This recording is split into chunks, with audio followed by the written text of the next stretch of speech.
आला नाही का? इकडचं शेवटचं नाही आलं. समजा थोडं इकडं करत आहे.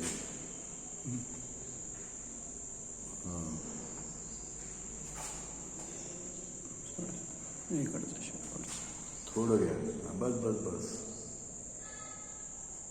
ओके. थोडं इकडे जाऊ दे. झालं. हे येईल का?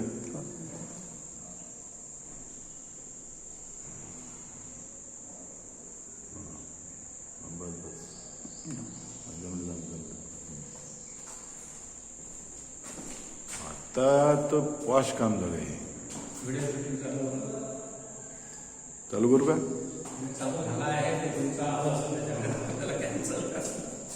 नाही काय होत त्याला काही नाही. चल चालू केलं आहे का button?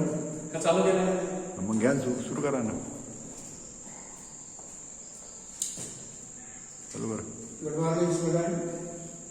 Today we start with the new chapter, trigonometry. That is part 1. So here, about the trigonometry, you know, in the previous classes we have seen about the trigonometric functions.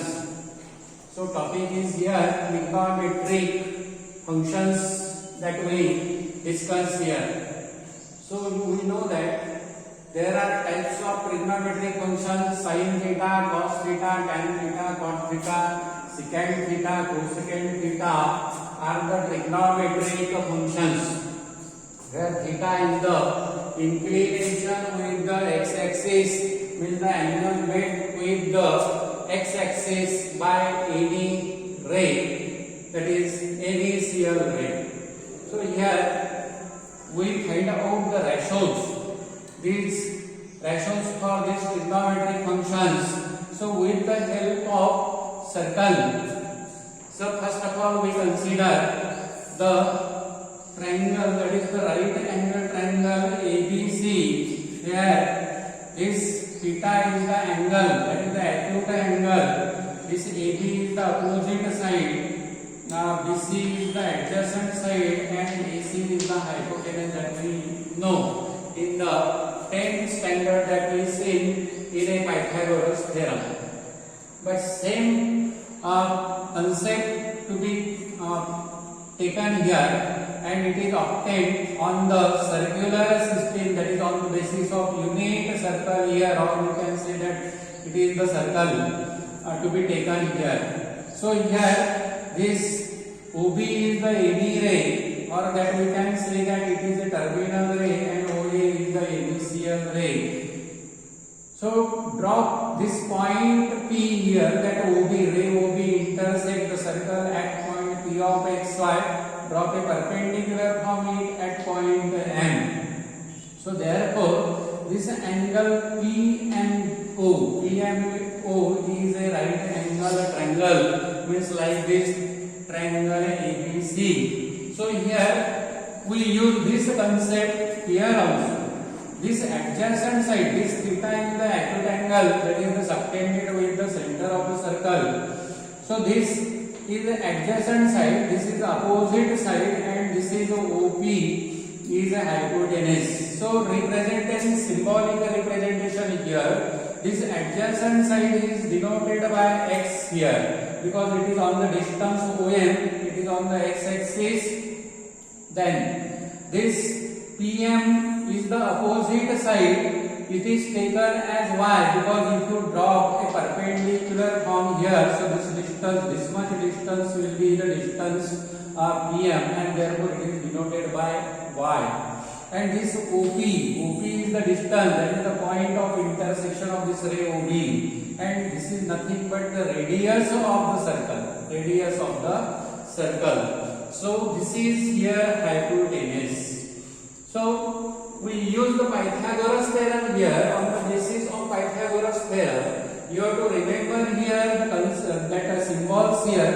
Adjacent side denoted by x, perpendicular side, that is opposite side, denoted by y, and this hypotenuse is denoted by r. So this makes easier to understand here. Therefore sin theta means sin ratio, that is taken as PM PM upon OP. What is this PM? PM is opposite side upon hypotenuse, that is OP, hypotenuse. So here PM is denoted by Y, that is opposite side denoted by Y, and OP is denoted by R. Therefore sin theta becomes Y by R, means it is opposite side upon hypotenuse. Then we come to the second ratio, cos theta. Cos theta is that is the adjacent side OM. Adjacent side OM denoted by X. And again your hypotenuse is OP. Therefore we can write cos theta is equal to OM upon OP. So OM is equal to X and OP is equal to R. So your cos theta becomes X by R. Cos theta becomes X by R. Then we come to the ratio tan theta, that tan theta. So if you don't have the knowledge of this tan theta ratio for the tan theta, directly you can take from sin theta and cos theta also. So here in both tan theta is equal to sin theta upon cos theta. So here OP gets cancelled and you will get PM upon OM. PM upon OM. So for PM we put Y and for OM it is X, means it is tan theta is equal to opposite side upon adjacent side. This is the ratio for this. Then very simple way we find out this sec theta. So you must have the knowledge that secant theta is the reciprocal of cos theta. Therefore we can write sec theta as 1 by cos theta. And we know the ratio of cos theta is that is X by R, and when we simplify it, it becomes R upon X, that is the hypotenuse upon the adjacent side. Then we come to the cot theta. So here only you have to remember the relation between cot theta and tan theta.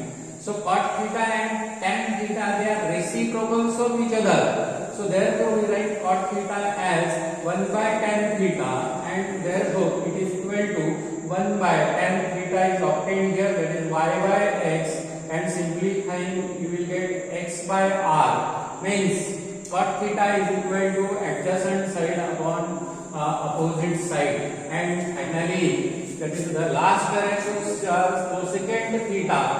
So again here cosecant theta is the reciprocal of sin theta. So it is written as cosec theta is equal to 1 by sin theta.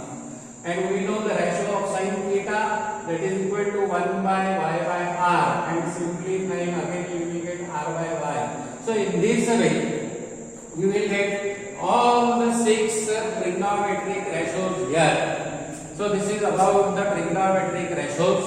Then we must have the knowledge of this signs of functions in the quadrant. So first of all you must have the knowledge of quadrants. If you these two axes intersect at point O, so there are 4 equal parts, that is we are getting here. So this first part, that is called the first quadrant. This is the second part, this is second quadrant, and this is the third part, this is the third quadrant, and this is the fourth part, this is fourth quadrant. So what about the signs now? Because we find the given angle in which quadrant does it lie, that we discuss the questions on that. Therefore in the first quadrant, this is the positive x-axis, this is y-axis, positive y-axis. Therefore both the signs are positive, and therefore here x coordinate is positive, y coordinate is positive. In the ratios we can say that first, that is your cos theta,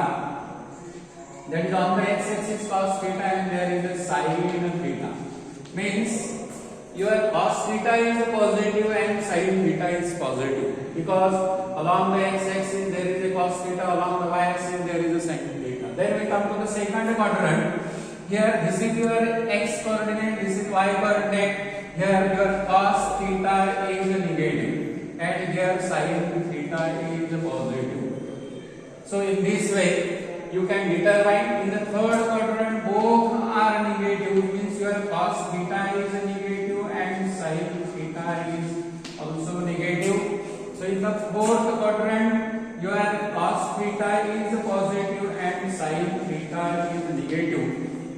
So in this way we can determine the angles in the different quadrants. There are 4 quadrants, 1, 2, 3, 4. So with respect to every quadrant, these are first one is considered as the x coordinate, this is considered to be y coordinate.